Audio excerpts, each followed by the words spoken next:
Herkese merhaba arkadaşlar, kanalıma hoş geldiniz. Yepyeni bir videoyla karşınızdayım. Arkadaşlar bugünkü videomuzda Türkiye'nin güzeller güzeli Birce Akalay'dan yepyeni görüntüler geldi.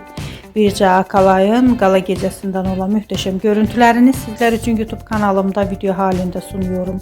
Umarım beğenirsiniz. Arkadaşlar videomu beğendiyseniz kanalımı izlemeyi ve bildirim butonuna basmayı unutmayın. Şimdilik benden bu kadar olsun. Yeni videomuzda görüşmek üzere. Hoşça kalın.